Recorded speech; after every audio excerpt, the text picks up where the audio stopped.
मेरे चैनल को सब्सक्राइब करें और बेल आइकन प्रेस करें ताकि कोई भी वीडियो मिस ना हो। वीडियो को अंत तक देखें और पसंद आए तो लाइक करें। नमस्कार मित्रों, मैं रवि शर्मा कुंडली सिखाने की श्रृंखला में एक बार फिर आपका स्वागत करता हूं। मित्रों, आज का हमारा विषय है विपरीत राजयोग। विपरीत राजयोग एक बहुत ही इम्पोर्टेंट विषय है और एक बहुत ही बड़ा राजयोग है। अगर ये राजयोग किसी की कुंडली में बनता है तो वह व्यक्ति निस्संदेह बहुत पैसे कमाता है, करोड़ों, वो धनवान होता ही होता है अगर विपरीत राजयोग किसी की कुंडली में है। लेकिन बहुत सारे वीडियोस आपने देखे होंगे जिसमें आपको सिर्फ ये बताया गया है कि 6, 8, 12 का स्वामी 6, 8, 12 में बैठ जाए, बन गया विपरीत राजयोग। ऐसा बिल्कुल भी नहीं है। केवल 6, 8, 12 का स्वामी 6, 8, 12 में बैठ जाए तो विपरीत राजयोग नहीं बनता।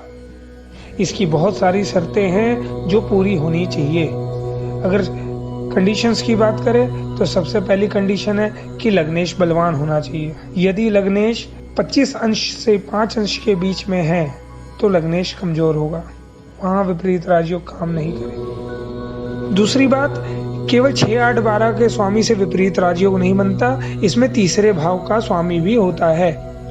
तो 3, 6, 8, 12 का स्वामी अगर 3, 6, 8, 12 में बैठ जाए तो विपरीत राजयोग बनता है। बहुत सारे वीडियोस आप देखेंगे विपरीत राजयोग के, लेकिन बहुत कम वीडियोस आपको मिलेंगे जिसमें तीसरे भाव को भी बताया गया है। तीसरे भाव से भी विपरीत राजयोग बनता है। तो यदि 3, 6, 8, 12 का स्वामी 3, 6, 8, 12 में बैठ जाए तो ये पहली शर्त पूरी हो गई। लेकिन सिर्फ एक शर्त पूरी होने से विपरीत राजयोग नहीं बनता। पहली शर्त, 3, 6, 8, 12 का स्वामी 3, 6, 8, 12 में बैठे। दूसरी शर्त, लग्नेश बलवान होना चाहिए। अब पहले देख लेते हैं लग्नेश बलवान कब नहीं होगा। यदि लग्नेश की डिग्री 25 अंश से लेकर 5 अंश तक है, 25 अंश से ज्यादा या 5 अंश से कम है तो लग्नेश बलवान नहीं हुआ। दूसरी बात, यदि लग्नेश नीच का है और उसका किसी भी प्रकार से नीच भंग नहीं हो रहा हो तो लग्नेश बलवान नहीं हुआ। तीसरी बात, यदि लग्नेश सूर्य से अस्त है तो लग्नेश बलवान नहीं हुआ। इन 3 अवस्थाओं में लग्नेश बलवान नहीं, कमजोर होगा और विपरीत राजयोग का कोई भी फल नहीं मिलेगा, या यूं कहे विपरीत राजयोग भंग हो जाएगा। अब बात करें तीसरी अवस्था की। तीसरी है यदि 3, 6, 8, 12 का स्वामी पाप ग्रह है और वो किसी भी शुभ ग्रह से दृष्ट या युत नहीं हो तो जातक की कुंडली में विपरीत राजयोग बनता है। मैं फिर से बताता हूं, यदि कोई पाप ग्रह 3, 6, 8, 12 का स्वामी हो और वो 3, 6, 8, 12 के किसी भाव में बैठ जाए और वो शुभ ग्रह से युत या दृष्ट ना हो तो विपरीत राजयोग का निर्माण होता है। ऐसा जातक केवल बुरे मार्ग पर चलकर ही धन की प्राप्ति करता है। वो जुआ खेल के कमाएगा, वो सट्टा खेलेगा, वो बुरे मार्ग पर चलेगा, वो कुकर्म करेगा, वो दलाली करेगा, वो झूठ बोलेगा, फरेब करेगा, 420 करेगा, इसकी टोपी उसके सर करेगा, लेकिन झूठ साज करके ही वो पैसे कमा सकता है। किसी अच्छे मार्ग से वो पैसे अर्जित नहीं करेगा। इसी में अगर 3, 6, 8, 12 का स्वामी अगर शुभ ग्रह है और वो 3, 6, 8, 12 में बैठ जाए और किसी पाप ग्रह से दृष्ट हो तो जातक बहुत मेहनत से कमाएगा और बहुत मेहनत से कमा कर वो करोड़पति बनेगा। अच्छे मार्ग पे चल के खूब धन कमाएगा और खूब धन कमाकर खूब धन संचय भी करेगा और करोड़ों की संपत्ति भी होगी उसके पास।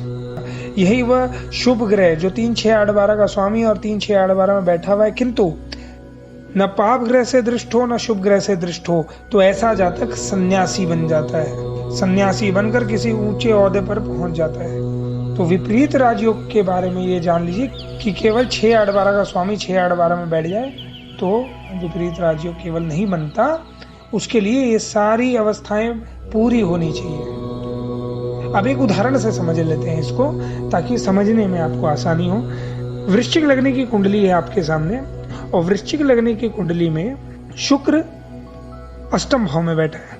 क्योंकि शुक्र 12th हाउस का स्वामी है और अष्टम भाव में बैठा है। शुक्र एक शुभ ग्रह है, 12वें भाव का स्वामी है और अष्टम भाव में बैठा हुआ है। तो एक शुभ ग्रह जो 3, 6, 8, 12 का स्वामी है और 3, 6, 8, 12 में बैठा हुआ है।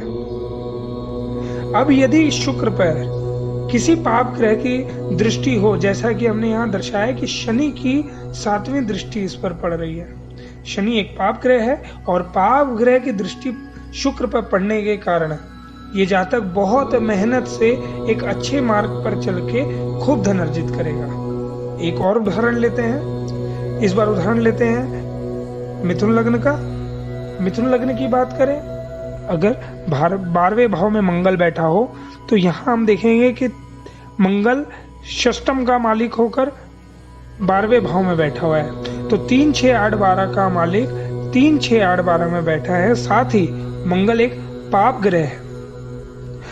अगर मंगल पर किसी भी शुभ ग्रह की दृष्टि ना हो तो मंगल से विपरीत राजयोग भी बनेगा और जातक बुरे मार्ग पर चलकर खूब धन अर्जित करेगा। एक और उदाहरण से समझते हैं। अगर ये आपके सामने सिंह लग्न की कुंडली है और सिंह लग्न की कुंडली में चंद्रमा 8वें भाव में बैठा हुआ है, तो 12th हाउस का स्वामी 8th हाउस में आकर बैठा हुआ है। ये विपरीत राजयोग की पहली कंडीशन हो गई। दूसरी बात, चंद्रमा पर अगर किसी भी ग्रह की दृष्टि ना हो तो ये जातक निस्संदेह सन्यासी बनेगा, आध्यात्म के मार्ग पे आगे जाएगा, पांडित्य और कर्मकांड जैसे काम करेगा। इन सारे उदाहरण में हम ये मान के चलते हैं कि लग्नेश बलवान है। तो मित्रों, ये थी विपरीत राजयोग के बारे में संपूर्ण जानकारी। समझ में आया हो तो प्लीज इसे लाइक एंड शेयर जरूर करें, चैनल को सब्सक्राइब करें और किसी भी प्रकार का प्रश्न हो तो आप कमेंट में हमें बता सकते हैं। बहुत बहुत धन्यवाद।